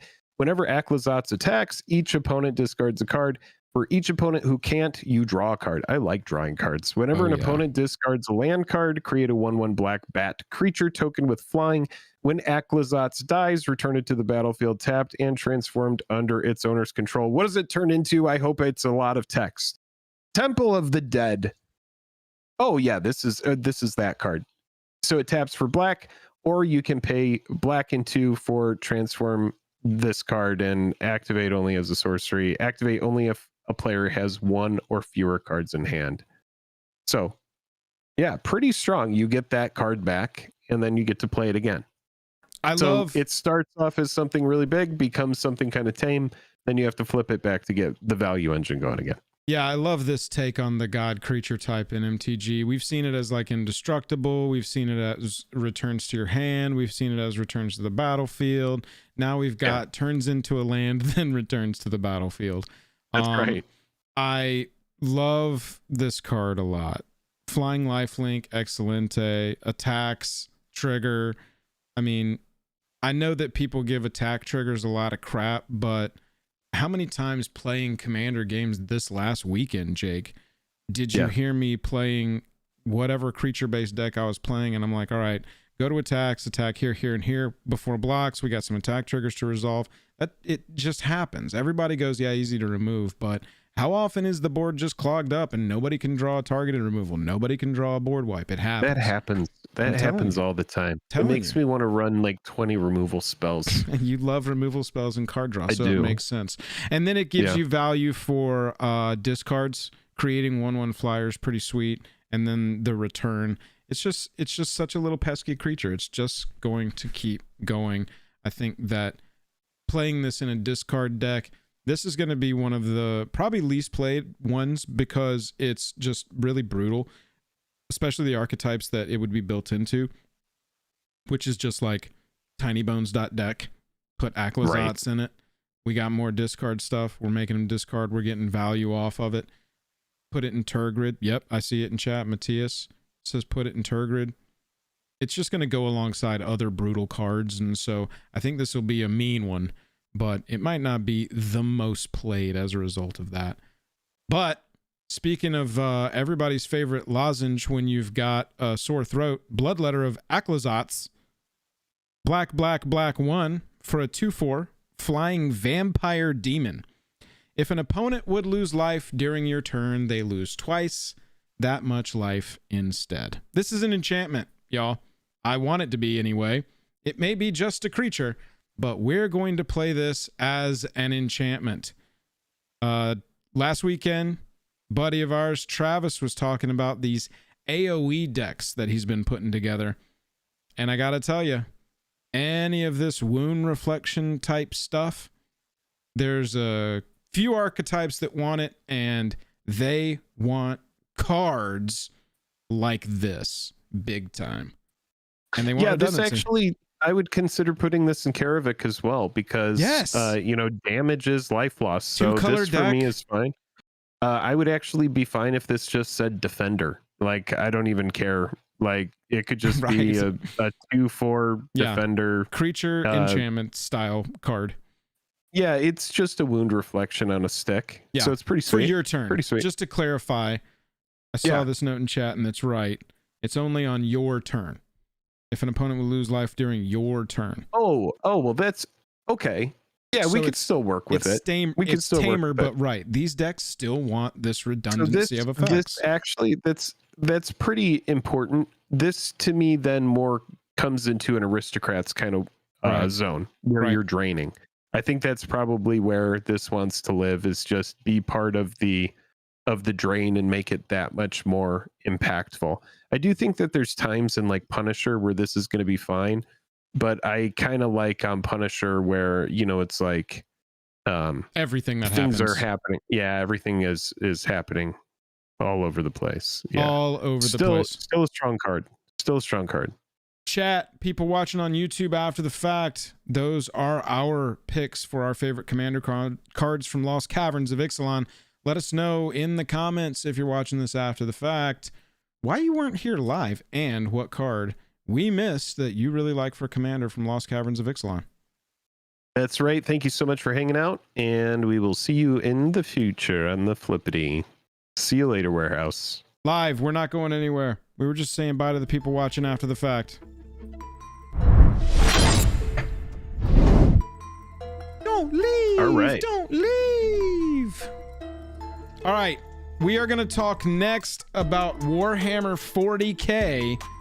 1 year later. 1 year later. But first, real quick, Jake, if you want to pull up that ad read, we got to talk about some sponsors. Card Conduit? That are helping our lives improve. That's right. Keto Investor, really quick with the 15 months. Thank you, Keto. Says the best EDH MTG Finance content that'll ever exist. Keto, that is high praise. Those are some very kind words. Thank you so much for the support, and thank you for the 15 months. And you've been here for a very long time. We really appreciate you. Thank you. Chat, we have had some pretty sweet things happening to us because of all of the support that y'all have given us over the years. We were able to secure a really sweet sponsor for the channel, and that is Card Conduit. Let me swap over real fast. All right, swap on over, and then we're gonna tell you about Card Conduit. Except people are being kind of loud outside, so I might take a moment before I tell you about Card Conduit. Your neighbor's yelling at you again. Travis says, my favorite part of the show is the sponsor segment. Let's get hyped. Yeah, boy. Yes. Yeah, boy. Oh my God. I love Card Conduit. That's what we want to hear, Travis. Somewhere Thank you. The echo of Travis Gafford is going, buy an Alienware computer. Yes. Yes. All right. So Card Conduit. Is that how they said they want it pronounced? Conduit? Yeah, I think so. Card can do it. Chat, this is the first time that Jake has ever read an ad. I think this might be one of the first times that Jake has ever read. So just make sure that you are as hard on him as you possibly can be. I need harsh judgments out of 10 by the time we are done with this ad read. Card Conduit, let's go. Sweet. So shout out to our sponsor, Card Conduit. if you haven't got the memo yet. Wow, we're gonna read here on the spot. Today's stream, we wrote this out, and I'm just gonna read it so that we don't miss any of it. Okay, so rather than summarize, we're just going to read. Is the internet going in the background, Joel? Oh, we're we ready. Good to go on We're ready for this sponsored segment for sure. Sounds great. Today's stream has something extra special in store. We've got an incredible sponsor that I'm thrilled to introduce to the Magic the Gathering fans out there. It's Card Conduit. First things first, I know many of us have those stacks of bulk. I know that I do. That's not in the speech. I'm adding that to this. I know that I do. We'll do a little call and response. I have a bunch of them. Well, these stacks are collecting dust. It's time to turn those cards into cash. And Card Conduit is the ultimate solution to do just that. This is a service. I'm just going to say this really quick before I continue. This is a service for people that value their time. So if you are the kind of person, you have a ton of Magic cards, kind of like myself, I'm going to be sending some cards to Card Conduit myself, and I just don't want to do it. This is going to be good for you. They specialize in sorting, cataloging, and selling your Magic the Gathering cards, and they make the entire process as seamless as possible. They have a standard service that's a game changer for casual and hardcore collectors alike. You ship them your unsorted cards. They meticulously sort them and then value each card, and they essentially send the cards off to buy list, and you don't have to do any of it. You get a comprehensive report and your payment. Get this, the fee is just 10% of the total value plus 3 cents per card. It's a fantastic deal if you want to take advantage of getting the most out of your time. It's literally like just going to your friend who knows the price of all the Magic cards and the best place to sell them to get the maximum price when buy listing them. And you just go, here's all my cards. Take care of this, please. Thank you. Yes, exactly. Now, for the collectors and those with extra valuable cards, we're talking about people with a lot of hidden gems in the collection. The curated service is the perfect match. This service is crafted for cards valued at $1 or more on buy list prices. Card Conduit ensures that each card is evaluated precisely, and they take only a 5% cut of the total value. Again, is your time worth that percentage? That's the most important thing to consider. Before sending your cards, make sure to utilize their handy price checker, and that's going to help you estimate how much the collection you're sending is going to be worth. Right here on the main page, is eligible. You scroll down to spot check our prices and look at the card price check in the collection estimate tool right there. Yeah, that middle tier, that sounds like the best deal to me because it's due just a little bit of work and you don't have any per card fee, and it's 5% instead of 10%. Yeah, we have people in chat saying this sounds like a great deal. The curated service sounds great. Now, for those of you who've already sorted your cards, this service here might just be the best one for you. Yes. And you just need help with the selling process. The sorted service is your go-to option. With this service, there are no per card fees. You just pay 2% of the total value assessed. This is an excellent option. So this is like if you don't want to go through the buy listing process. You're like, here, I'm sending this. And I know half our audience is all fully sorted out anyway. Yeah, that's it, exactly. That might be the one for you. And then for the entire service, you're only paying 2%. I feel like we have to highlight the 2% again because seriously, that seems like a very reasonable fee to pay for somebody who's doing the whole thing for you. Now, located in the beautiful Salt Lake City, shout out, we were just there. Shout out Salt Lake City. The air is dry and it makes your sinuses rough. Let's continue. I was actually really annoyed that I didn't bring lotion to Salt Lake City, but that's we're gonna leave that out of the ad. The lotion has nothing to do with Card Conduit. No, Card Conduit does not sell lotion, nor do they have anything to do with lotion other than probably using lotion in a city where you need a lot of lotion. And I feel like lotion and cards, they probably don't go together very well. Card Conduit's first note's back. Maybe less lotion next time, guys. Yeah, I already see that we're going to probably get some notes. Located in the beautiful Salt Lake City, Utah, Card Conduit is ready to accept shipments from every corner of the globe, including international submissions. However, keep in mind that non-English cards might fetch a lower value. When it's time to get paid, Card Conduit offers a variety of payment options, including ACH, direct deposit, check, PayPal, and Zelle, catering to your preferences. And guess what? Their processing time is incredibly fast, typically under 2 weeks, with payment issued just 3 days after your final report is set. This means you get money in no time. Wondering if your cards qualify for the curated service? We're re-emphasizing the estimate tool on the website. It's a fantastic resource to verify that your collection meets the value criteria. Make sure to give that a try. Don't just take our word for it. Visit the website and check out the glowing reviews from countless satisfied customers who have transformed their card collections into cash. Real testimonials from real people like you and me. And there's more. Card Conduit is not just about selling your cards. They're a community of Magic the Gathering enthusiasts just as passionate about the game as you are. Their team of experts ensure that each card is treated with the utmost care and attention that it deserves. So this is a great spot if you want to get the most out of your time, the most out of your collection. And if you're ready to turn the cards into cash, head on over to Card Conduit today. Shout out to the sponsor of this stream. Yeah, we appreciate Card Conduit sponsoring this stream and the website and the channel. Jake, you did a killer job. I feel like it wasn't that bad, right? Oh, I thought it was really, really good. Chat, we've had a couple of talks with the owner of this company. We work directly with the CEO here. Trust is like tip top of their entire thing. A lot of their ethos matched up with ours, quite honestly, and this was kind of a match made in heaven. So go check out Card Conduit if you want to sell your bulk for the easiest possible path you've ever taken to sell bulk, or sell expensive cards too. Sell your collection, sell chunks of it.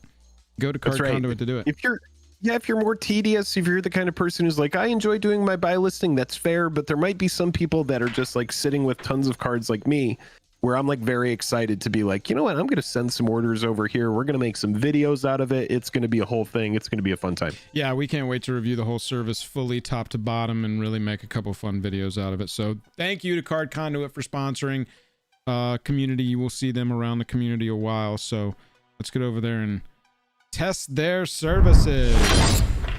It's great to hear. Kraken Jenks says, all jokes aside, I'm actually going to look into this. I'm itching to blow out my collection. I mean, that's great. That's how I'm feeling about it too, Jenk. And Travis also says, all jokes aside, it's super cool to see you getting sponsors, and I hope the other folks in the chat see how great it is when you all can grow and get rewarded for the content you make for us. Travis, we appreciate you so much, man. And It was really fun hanging with you in Salt Lake City as well. Y'all, so our channel and this stream are also sponsored by Dragon Shield. You've heard us use those words a couple of times before. Y'all, they send us sleeves that they haven't released early, and you know what that means. We give them away to y'all. Whoa, Dragon Shield. Is there about to be a giveaway? Oh, dude, can you pull up Nightbot? I'm gonna need your assistance on that one. All right. Nightbot is gonna help us give away these sleeves to y'all, but Dragon Shield has sent us a letter.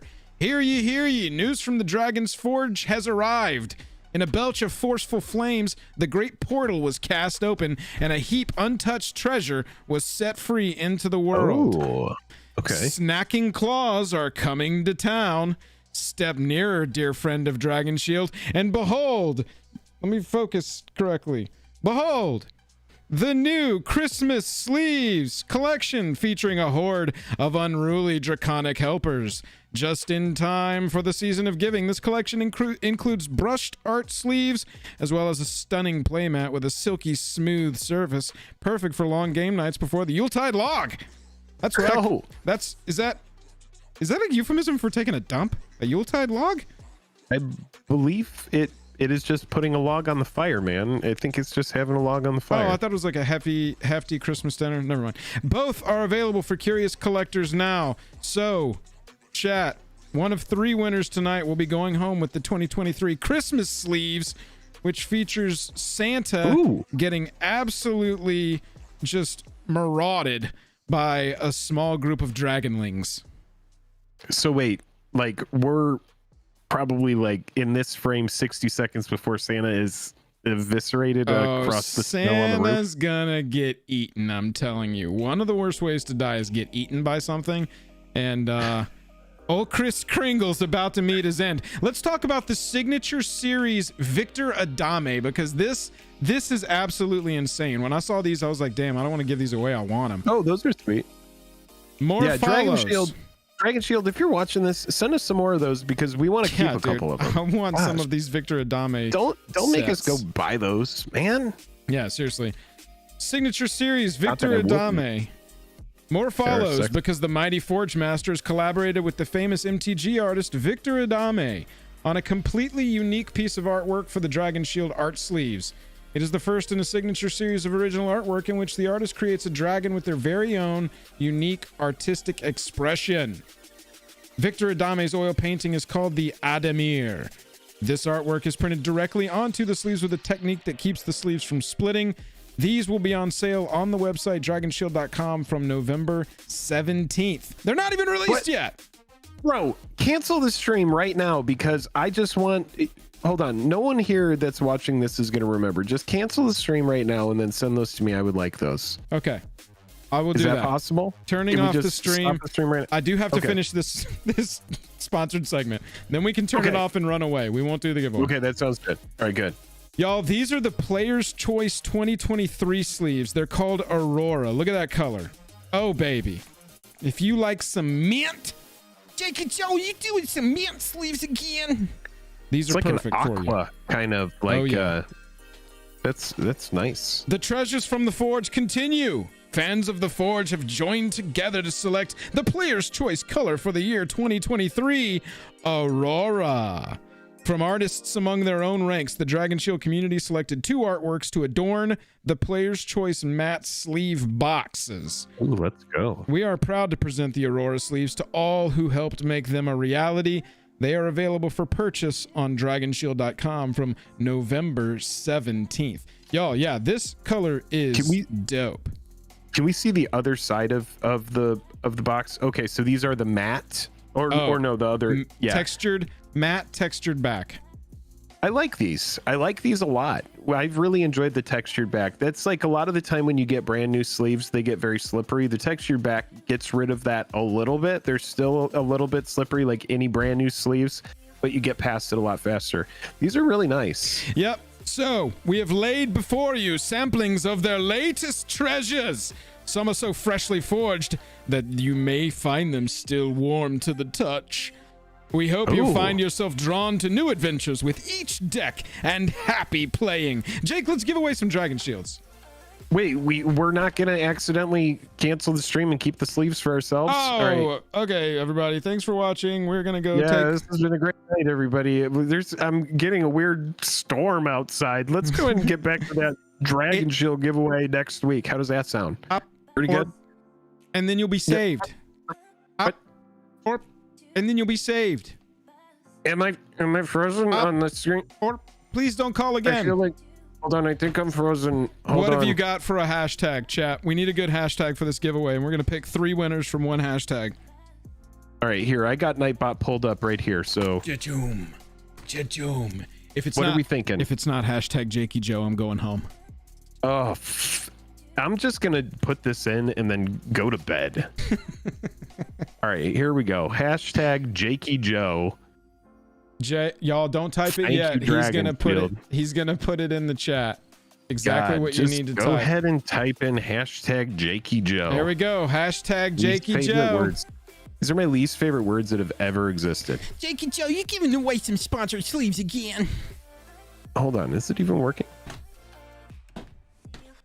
Oh yeah, there y'all, we go. right after this giveaway, we are going to get the Warhammer discussion going, and then depending on time, Jake and I and then that will be the end of the stream. That'll be the stream. Just looked at the time. We're actually going to keep this tight because we're going to be looking at Warhammer 1 year later, and the way that this typically works is we're going to go through and look at the cards that have withstood the test of time, almost like the cards that are still, wrong. I'm sorry, Jake. Still worth the hype. No, that's okay.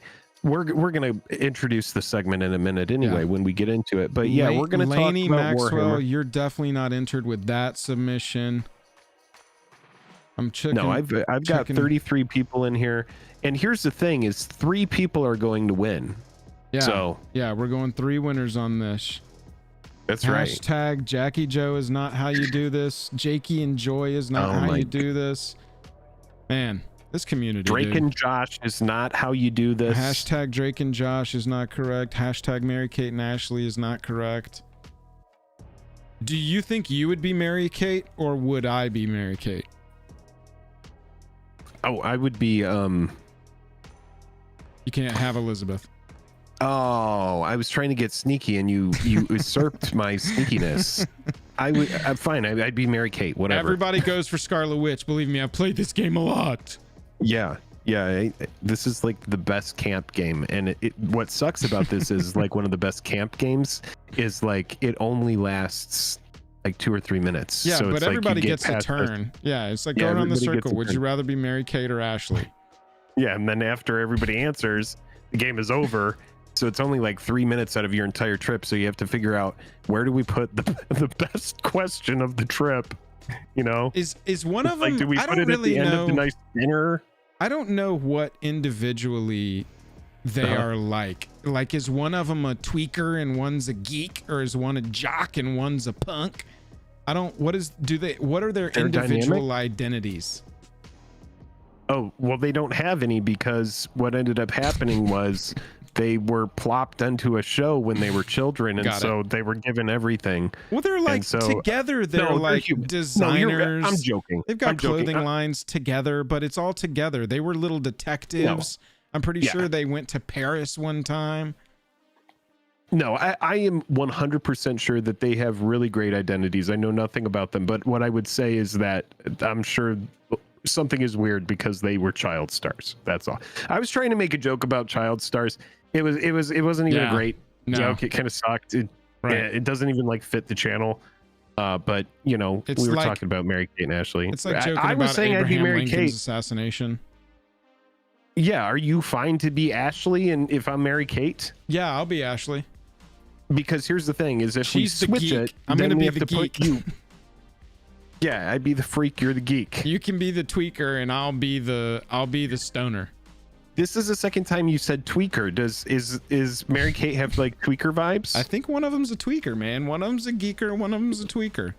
Google Mary Kate, Ashley, who tweaks? Who's the tweaker? Let's dig into the deeper. You be the tweaker, and I'll be the twerker.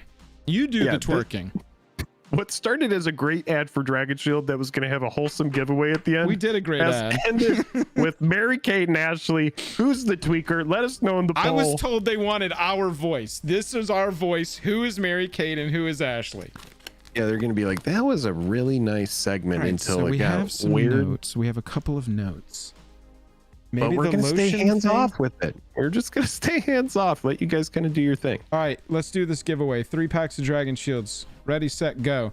Chat, remember, if you win a pack of Dragon Shields, you got to message me on either Discord or Twitter and say, hey, my name is X. I won the X Dragon Shields on this sleeve, and this is my shipping address. Can't say how many people forget the shipping address. I can't throw these that far unless I know the direction I'm throwing in. That's right. And then even then you might miss because you don't have perfect accuracy and you can't throw hundreds of miles. But I can throw 90s of miles, and I'm working on it, and I don't appreciate the criticism. Rolling it. It's Chris Polak. Chris Polak, you get first choice. Chris, say in chat what you want. Rolling it. It's Simba is high on that stuff. That's a full username? You get second choice. What is it again? Simba is high on that stuff. Simba is high on that stuff. That's the second one. Sounds like Spectre a weird, says, oh, geez. Weird straight to DVD movie. And JMO has won a giveaway. Let's go. Well, that's fun. JMO has third pick. So here we go, folks. You got Chris Polak has won first choice. Then you have Simba is high on that stuff has won second choice, and then JMO getting in with the last pick. So that's let's really go. Fun. All hail the new stream monarch. And then T-Wolf with 5 gifted. Let's go. That is so sweet. Yo, if you get a gifted from T-Wolf, make sure you say thank you, T-Wolf. I want thank yous in chat for T-Wolf for the 5 gifted. Quantum Isaac, thank you for manning the throne. I don't know who was sitting on whose lap during your reign, but we did appreciate hanging out in your court. You have been usurped by the new Stream Monarch. All hail, T-Wolf. All hail, Stream Monarch. That is so funny. Well, there you go. So yeah, you pick, and then you will let Joel know. And I got a gifted. Nice. There you go. JMo's winning everything tonight. And Sleeves Simba and a is high on gifted. that stuff was gifted one too. Oh my God, something is happening. Y'all are lucky. Yeah. Did Chris Polak say what we wanted here?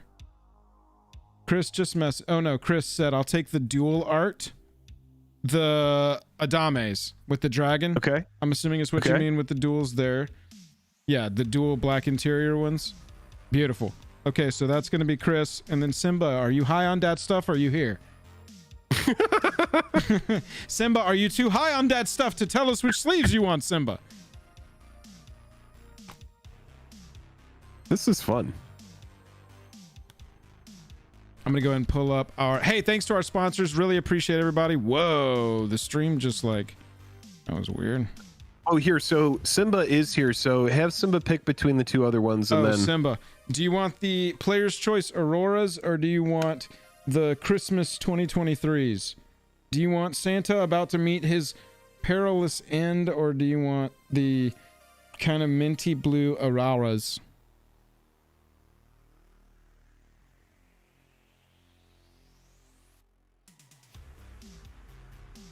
All right. Simba is here. Simba is high on that stuff. That Player's stuff. choice, please. All right, says the blue ones. Player's choice. So like the minty, Auroras. the teal kind of. I've got them marked. Yeah. JMO, you get the Christmas 2023 sleeves, not the 2017 sleeves. Where am I? Make sure you message me. Give me an address to send those, and I'll get them out later this week. Not today. It is 11:45 here. I'm not going to the post office and waiting outside tonight. I'm not doing that again. You should, because I love your tweets when it gets really late and you haven't slept, and you're just like Still out there waiting for the post office. Yeah, around like 4 a.m. and 5 a.m. those get to be some really fun tweets. You get like really annoyed at the cold and stuff. Yeah. I take a sleeping bag, but you know, Simba is high on that stuff. Gotta have their sleeves. They won't stop texting me about get me those sleeves. I need those sleeves. So I'm going to the airport. That's right. I'm gonna fly them right there. We do have 178 people watching. Thank you so much for hanging out tonight. If you are enjoying the stream, please click like and subscribe. Subscribing is a great way to support the channel. If you think you'll be back, if you're like, man, I'm enjoying my time, I think I'll come catch a stream in the future, then definitely subscribe if you think you'll be here. Otherwise, you're just hanging. You're like, man, I'm still feeling it out. That's cool too. We do have one more segment for you, and we are already over because of some technical difficulties. So we're going to talk about Warhammer a year later. Discord. We'll try to cram it in like the next 30 minutes here. Yeah, we can knock it out in 30 minutes. Simba, message me on Discord. Type exclamation Discord or ask a mod for the Discord link. Chad, I need to share this with you real fast. I was waiting until I knew that he was here. Kraken Jank sent me a little package. Oh no. Got a little something in the mail, so now I have zero excuse. I was already subscribed to Disney Plus. I already had access to this. Jank said, no, you need to go find a fucking DVD player. Yeah. Don't know where one of those is. Gonna be completely real. I just don't know where one of those is. I might have no way to watch this. Maybe an Xbox? Which Xbox do you have? Do you have the X? Oh, yeah. I've got one with a slit in it. Yeah. I'm looking at it. It's mounted on my wall right in front of me. Yeah, there you go. One day I'm hoping during the stream it falls and it's just chaos. There we go. I will be watching Princess Bride. You know what? Maybe I'll make it a Discord event and we'll all watch Princess Bride together. I'll figure out some way to stream it into the Discord.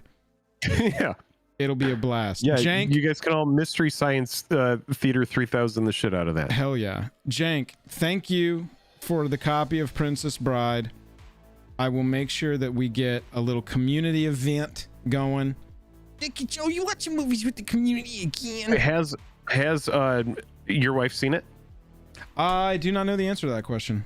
I've not. Oh, wow. You guys have not dug deep on the serious questions. You have not only not seen Princess Bride, but you have not even asked her if she's seen it.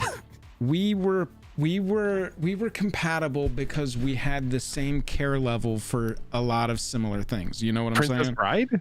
Wow. And, we just didn't go down a checklist. I'm way more passionate about movies than she is anyway. Yeah. And so, okay. I shouldn't have said it the way I said it. That was, I'm not trying to crack into this because this is a lot deeper and darker than I thought. Not only have you not watched it, you don't talk about it. Yeah. You don't talk about watching it. We talk about it. We actually go to a very special movie-based couples therapist that specializes in couples who have not yet watched Princess Bride together. Oh, but are working toward it? Yeah, we've been going to him for 2 decades now. Yeah. Wow. Yeah, since well before we even met. Mm-hmm. When I was 15. Mm-hmm. Yeah. Oh, I hear you. Yeah. So okay. We're hoping that with Jank finally sending us what we're calling a lifeboat. Yes. We are ready. We are ready to go. Yeah. Right here. Yeah. I think that's a good kind of way to describe this. This is going to be like the crux of something. I'm watching chat to see if I have to sleep on the couch tonight. Let's take a peek at the wallest of the hammers.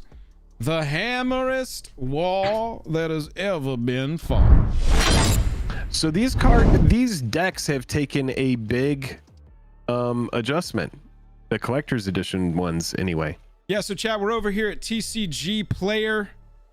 Use our TCG Player affiliate link if you are going to go purchase any cards on the internet through this website, and make sure you use our affiliate link when you do it. We want to take a look at Warhammer 40k over a year after it was released. There was a lot of hype for this set, a lot of hype, and there was a low availability of the decks. Forced scarcity or whatever. We call it Faircity, and the world is covered in it these days. Jake, I want to talk about... Look at it now. Remember when we found this exact pack right here for $200, and we bought 2 of them. One for me, and one for you. That's right. These are now at $189. Haven't dropped that much, but they've dropped. But I'll say this to my past FOMO and to my future self, 3 of them are sitting right there on that shelf behind me, never been opened. Yeah, exactly. So here we are. That is where I'm at with those. But the collector's edition, these were even more. 450 now, and they've just been in a steady decline from over $650 a year ago. Wow, this is the whole set. This is the whole set of 4 collector. Yes, sir. Yep. There is definitely something to learn from this, and it is that it does pay to wait on some of these products. Now, is Wizards of the Coast going to turn it around? We'll see. We're going to also see what happens with the economy when the economy starts to recover. A lot of stuff is kind of like hitting a weird kind of spot. This is just like a reflection of people selling their collectibles. Somebody today reached out to me in Discord and said, I just bought one of the collector Warhammer decks for, well, I could go find it, but people are finding deals on Magic the Gathering stuff all over the place. If you can stave off the FOMO, you're looking at a year later, and not only are these readily available, but they're much cheaper than they were. Much cheaper. The bulk of them are in the 125 to 145 range. You've got the Necron one, which was the most, I think, perceived as the most powerful, perceived as the strongest right out of the deck, and maybe adding the most like powerful pieces that you want for other deck types. Warhammer 40k here. This one now Look at that chart. Kind of recovering. Was over $240, dropped as low as $150, and is now sort of recovering back up toward the $180, $190 mark. Got a lot of sales going here for $200 now. Mm-hmm. Recently, is 2 weeks ago, $180. Definitely a recovery from that dip. Maybe some people circling back around to stuff that they missed, and now we're having a little bit of an uptick. But you can kind of see with Doctor Who, for example, it's kind of a similar product, right? You have the Universes Beyond thing. You have a deck that's filled with a lot of foils and that whole kind of thing. And yeah, I would expect any of these kind of products in the future that are similar to this to have, until we see big corrections or any reason to think differently, a lot of downward projection. And yeah, if you hold off, you can strike a nice deal. This deck in particular, the Ruinous Powers, this one was really ridiculous. Really ridiculous right out of the box as a playable thing. Obviously your biggest collector one in there is going to be Necron Dynasties. But as, I mean, buying the whole set, if this is something that you wanted on your shelf, this is pretty low. And if the trend here matches the trend with the individuals, then this should start to recover as people go in and start picking up the individual ones because they're underpriced and they think they're getting a good bounce deal. Yeah. Then the bundle starts going up as a result. It's just kind of cause and effect, dominoes falling. So every deck here for $112.50, right? That's pretty good. That's pretty good. 449.99 divided by 4. Yeah. Nailed it, dude. You may not can read, but you can do math in your head. I can do some math. So this for me is, this is low risk territory. Could it dip lower? Sure it could. But if you're the kind of person who is like, you know what, I didn't buy those back then, well, here they are. They still exist. I really actually like this pickup at 450. Somebody mark this and clip it, and you can play it for me in a year when these are $400. But I think that if we were making, we're near bottom. Yeah, bottom. If we were making a what we're buying video today, this would have probably been my $500 level.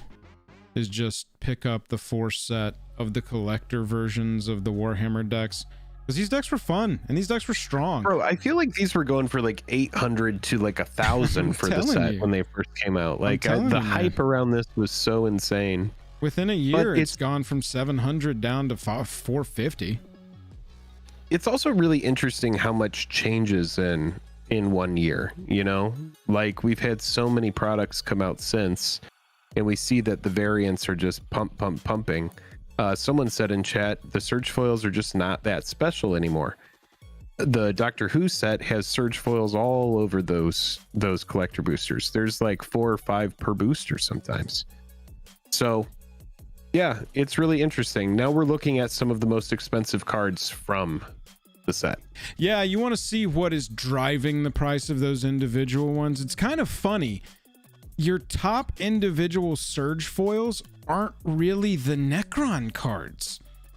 It's not like the cards in that deck. It's the perceived power level. Isn't that so funny? Gearson Starn. Twice. Gearson Starn turned out to be one of the star cards of this set. The Surge foil and the non-Surge foil are both in the top 5 singles prices, market price on TCG Player. Celestine is a card that I've talked about a ton. It's like a flying jump through some hoops, Sun Titan. And then oh yeah, we've talked about that card. Yeah, we've covered that one a lot. And then Shadow in the Warp. We played this card. We were high on this card too. We played this one time. This is from the Tyrannid deck. We talked about this one time. I mean, I played this one time and I was just like, oh, yup. This card is ridiculous. It is just very strong. First creature spell you cast each turn is 2 less. 2 is nuts. And opponent casts their first non-creature spell, it just shocks them. So it's burning the world down as we go, getting us to the end. Finish that game off. Not surprised to see Skull Clump here toward the top of the list. Skull Clump, not surprised at all. That's the foil version there, though. These are the Surge foils mostly at the top, with the exception of the Gearson Starn deck or card. These Surge foils are going to be the ones that drive the prices. We have another exception down here. You can see Exalted Flamer of Zinch. And then we also had a card with Miracle that people ended up liking here too, which is pretty interesting. Triumph of St. Catherine. Yeah, it's a solid creature with the 5/5 lifelink, but then when it dies, you exile it in the top 6, shuffle that pile, put it back on top of your library, so you can get another Miracle 5/5 lifelinker for 2 if you play it right. But even look at that. Geez, $30 down to 18. And I imagine, oh man, yeah, look at those Surge foils. So there is a universe in a world, and I'm sure a lot of people did this, where people bought these decks and then sold Surge foils at insane premiums into the hype, and they profited greatly off of these decks and the FOMO around those cards. And now you're seeing how the market actually reacts to these cards, and you're seeing what's happening with where the prices go based on actual demand. When you have all the new sets come out, people start to gravitate toward whatever's new and stuff. But here's one, for example, where I'm like completely wrong. You have a card that kind of started bottoming out and now is having an uptrend here. It's interesting. This is a 40k quote, y'all. And they shall know no fear is a quote from the game. I don't see how this is reprintable except with the 40k IP. This is such a good ability too. I'm telling you. Such a strong card. This is a strong card. I honestly wish I had grabbed one of these at like the $12 mark. Well, this is kind of like the thing where people just love redundancy, right? Right. This is a heroic intervention in white for sure. Creatures of a chosen type. For sure. It's fine. But whatever. Yeah. At 2 mana, it becomes playable. Yes, people mostly want hexproof nowadays. But 2 mana, it's a discussion. Yeah, Jank, I do see your point. Jank said it's a quote, but it's kind of a generic quote unless Game Workshop has some kind of copyright on it. That's my question. That's really where it goes. Is this big enough? Is this a big enough part of their IP that they can't reprint it with those words? But right. We could get a universes within of an individual card from a commander set. That'd be pretty wild. I don't know if they've specifically said those are only going to be secret layer cards, but They Shall Know No Fear is a really good card. Surge foils at 15. The regular non-foil is at $10.50. As you can see, this is one of the cards that people are interested in from this set. Let's look at the most expensive. Yeah. The most expensive on these ended up being Gearson Starn Surge foil. So wow, out of all these foils that came out of all these decks, and remember the collector's editions were like all foils, all Surge foil, you can just really see that even with all that hype and everything, a lot of these cards have lost a ton of their value. Yes. Now, not saying that like $8 for a card, $9 for a card isn't a big deal. No. But I would imagine that every single chart of these cards started out with a big, huge like hype price and then has trended down. Lots of them flaming up. Lots of them it takes a little while for people to find the deck. So it starts hype, goes low because it's not like immediately busted out of the box. Somebody finds a crazy good interaction. Hello. Yeah. And then it tanks back down once everybody's attention's off of it. And all the people who wanted to absorb the copies in the market at that time are satisfied. Yeah, and there's also so many products that formats have to kind of find the card, right? Oh, yeah, dude. It's like the players need to, play test the cards. A lot of the time, there's not even enough time for play testing for a lot of these things before the next set comes out and the hive mind has moved on. I'm telling you, I've got 3 sealed that I don't purchase sealed to sit on shelves. That's not a way I engage with the collectible aspect of this game. Right. But I've got sealed boxes over there just because I haven't been able to get to them. I'm Yeah. with you on that. I like how some of these charts are inverted from what we would expect. It's very interesting. When Chaos Defiler enters the battlefield or dies, for each opponent, choose a non-land permanent that player controls. Destroy one of them chosen at random. It's interesting. I want to, maybe in the future, a couple months from now, do a deeper dive on some of these individual singles and what caused them to spike and then go back down. I like, obviously, you've got your main mana rocks here in Surge Foil. $12 for the Arcane Signet, $12 for the Soul Ring from one of the decks. Oh wow, look at how that has been trending up, just because I guess people like the art. Trending back up after a fall. I think a lot of these crashed midsummer is when a lot of these prices have gone down. And then somebody went back through and said, the reprintability of these, especially with this art, is low. If I'm soaking up Surge Foils, especially if cards like this, I mean, look at this like sci-fi looking Reliquary Tower. Right. And look at that chart. Right. Oh my God, look at this, dude. So many of these cards around the same time of the summer were just like, bye-bye. See you later. Maybe I'm actually wrong on this, and some of these have started to really trend back up after a year. I guess it has to do with the fact that it really is like difficult to reprint them, maybe. But people in chat were saying that, you know, these decks got reprinted a lot, right? Yeah. They may still be in print. I can't confirm or deny that they are or not, but I have not explicitly seen from a lot of the accounts that normally tell me when stuff is out of print or like that's not going to be a thing distributed anymore. I haven't seen anything on this one being done. I guess what we can say about this set then, after looking through a couple of the different charts, and again, if you do decide to pick any of these cards up, not saying that you have to, but if you do decide to pick anything up, then definitely use the TCG player that you can find in the description of this video. It is interesting that maybe we are near bottom if some of these things are starting to trend back up, especially stuff that is notable in Commander, like cards that are already hits, stuff like Skull Clamp, stuff like Reliquary Tower, Herald's stuff Horn. like those kind of cards that have a Warhammer skin on them, I guess is a good way to describe this. Like that Soul Ring, for example, that's trended up from 5. If we are finding near bottom on these cards and people are starting to soak these up, then we might be in a window of probably don't wait much longer. You know, nothing on this channel is financial advice. Nothing on the channel is financial advice. But if it is kind of like, you know, I like that art and wow, it used to be $5, but now it's $8. It might just be like, well, you know, it could trend back down to 6, right? But it could go up to like 12, or it could go up to 15 in like 6 months, and then you're looking at a card that you could have got for cheaper. But it really just comes down to, does the art speak to you?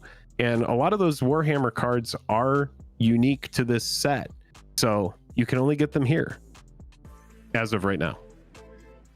Yeah, along those lines of not financial advice, just commenting on trends and graphs I'm looking at. It's very interesting to me that these are going down, but the singles are getting soaked up. It's not going to be too long before somebody smart enough to do the math sees where those price singles are going to cross over and delta with the prices of the sealed, and then the sealed's going to follow the same trend potentially. So if you were waiting on these and you're looking at got $500 sitting around burning a hole in your pocket, burning an extra pocket into your pocket, burning your pocket, burning your hand with the pocket. Maybe you reach into your little pocket and pull out $500 and snag these and be like, well, this time last year they were $700. What up? I think it really comes down to if you want to play them or hold them too. Right. Because I think it's a fine buy if you're just like, yeah, I'm just going to keep them sealed and see what happens. I think it's like we must be near the near bottom. Yeah. But yeah, if you want to play them as well and you're like itching for foils, then that's fine. Or just go with the one that's under 200 and just get the 4 decks non-foil. Yeah, that could be a good way too. Also individual, if you do want to play with the foils but you want to play, I mean, if you do want to play them but you want to play with the foils, these individual ones are decently priced. I mean, right, that Angel Secret Lair deck was like $150, wasn't it? Oh yeah, from Secret Lair. Yeah, and that was just a bunch of reprints. There was some really cool new art and some foils, and it's a really good playable deck. Jake and I saw it in action this last weekend. But it's a bunch of not new art reprints in there as well. All these Warhammer decks are completely unique, very unlikely to get printed again. And 125, 137, you can get all three of the 4 choices are right around that same mark. And then if you really want to go with the Necron one, which is powerful, $200. Yeah. So for you, Joel, do you think the value is there on these at this point? Yeah, I mean, honestly, I wish that I've had a really good time with the Tyranid one. I haven't opened any of the other 3 yet. We just, you know, I haven't gotten around to it, and or we haven't hit a game night where we just wanted to play those 4, so let's open them up and sleeve them up real fast. Sure. But I wish I had not purchased the other 3. You know what? The Necron one, it's fine, right? Because the Necron one has always been that like 70, 80 mark. Right now it's about $80. And we did get them all for average $50. And so if you're just buying them individually, we did a good job. But we bought them as a bundle, so we're going to get the bundle reduction. So you got to take that into account as well. And so now it's, you know, $20, 13, $11 less. Not a huge dip. When we talk about prices on this channel, we mostly talk in terms of risk. Is it going to like halve from what the price is right now? It hasn't gone down that too much. I'm not too disappointed. And that's what I'm trying to get at is if you were waiting on these, it's a good time to pick this up. We're safe. This is a safe pickup right now, not financial advice. Yeah, the non-foils. All of a sudden bottom out of nowhere and then they're everything, like 30 if that happens, back, everything would be doing it and we'd all be screwed. If you want to take a flyer, been doing it. Right. If you want to take a flyer on a collectible, this is not the worst flyer idea in my opinion, not financial advice. And if you just want to pick them up and play with them, this is a safe low risk play there. Low risk low risk purchase. Yeah, everybody, thank you. Let us know what you think about these decks. Do you have anything else you want to say about these, Joel, or are you good? No, I'm interested to see what everybody watching after the fact on YouTube thinks of these, and if they've waited, if they're still going to pick them up, if it's just like, yo, they announced Marvel, so I'm putting all of my dollars toward that in 2 years. I'm saving now. Yeah, that's fair. That's fair, too. Maybe that's what they're doing, but it seems like some of these are behaving very interestingly, going up, going down, not following typical trends. So this may be a set that you want to put some attention on before we are too far gone. Wow. If it's a popular card like Swords to Plowshares, Command Tower, Swords to if it's something like on it. Reliquary Tower, Skull Clamp, the cards that EDH already wants, these are unique art pieces that go on these popular cards that give you the 40k skin. So that must be what's happening with these, because I bet we're not seeing Mystical Archive Swords to Plowshares go up in price. It's probably just people that are like searching for you know, some interesting heat. JP alternate art foil etched. It's a weird chart. It is I mean, mystical. You picked like one of the most popular sets within sets. Like no, go to the other one. Go to the one that isn't this one. The one with like the yellow border. Yeah. There we go. Bottom right. the one that no one wants. Even then, people like it. See, there's almost like a variant resilience that popular cards have. It's like a lot of variants will bottom out. It did have a bottoming out moment, but it has trended back up. You know what's interesting, Jake, is it looks to me like there is a correction going on overall with some of these cards, especially popular cards that are variants like we're talking about. Here's the rare, non-foil, it's just stayed constant. Wow. Mm-hmm. Yep. So maybe with some of the very top cards in the game, the variants of those are resilient, or if they're really unique, like the tank one here, like MTG cards don't even have tanks on them. Right. And exactly. so if you want one with a tank on it, there it is. You're dropping for this. That's the one. Right. That's the one for you. So if you're watching on YouTube after the fact, let us know what you think of these prices now. That's right. And if you do decide to pick up any singles or possibly anything that you saw in this video, definitely use our TCG link. It does nothing but let us get a small kickback from you purchasing the cards, right? No extra cost to you. No extra cost to them at all. That's it. So yeah, it just helps us and it helps the channel continue to grow. So thank you so much for spending your time with us. Live friends, we are still here, but not actually for long. The stream is now officially over and the after party has begun. Jake, what did you bring to change into for the after party? Just my pajamas, because somehow we went over by about an entire hour. So we did have some technical difficulties in this stream. We were hanging out, catching up with people, so it's all good. Tonight we had two big main segments where we talked about Warhammer 40k a year later, and then we also talked about the best cards for Commander out of the base set of Lost Caverns of Ixalan, meaning the cards that didn't come out of Commander decks, weren't exclusive to Commander decks. We went over those cards. So if you enjoyed those segments, if you enjoyed this stream, if this is your first time here, you think you're going to be back, definitely consider subscribing. That is a great way to help the channel. And don't say we've never streamed twice in a night. There we go. We did it tonight. This was a fun one, man. This was a fun one. We also talked a little bit about commanders that would be good for Thanksgiving, and that was a brief segment that got lost in the first stream. Rest in peace. Chad, I've gotten some questions about Card Conduit via DM. Do we have an affiliate link or code for Card Conduit? Not yet. We will have that very soon. We y'all, the ink on this deal is still drying and we are still figuring it out. So we will get everything squared away. But yeah, we're going to have an affiliate link soon. Thank you, Matthias. Thank you to everybody. It is late on the East Coast and I've got to get up early.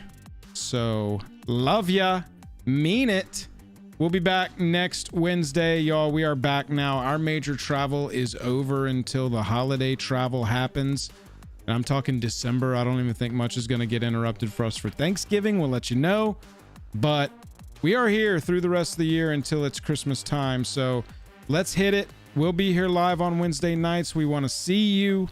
Lots of new and cool stuff happening over here, Jake and Joel, as we get into the year and reorient for next year. So make sure you are subscribed and part of the fam, the JAJAM fam, because we are going to take the world by storm. All hail T-Wolf, Stream Monarch at the end. Thanks to all our donations tonight. Thank you for the gifted subs. Also, anybody who went over on Twitch and subscribed with their Prime, thank you over there. Got them. Yeah, we're going to wrap it out. Hope you have a good rest of your evening and a nice weekend until we see you next. Chris, Simba, I'll see you in the DMs or you're not going to get your sleeves. You got to DM me. And JMO, get in there as well. JMO, yep. Send me a DM. You get the side of the Santa sleeves. You got to send me your address. Everybody, bye-bye. Bye-bye. Bye-bye. We're done.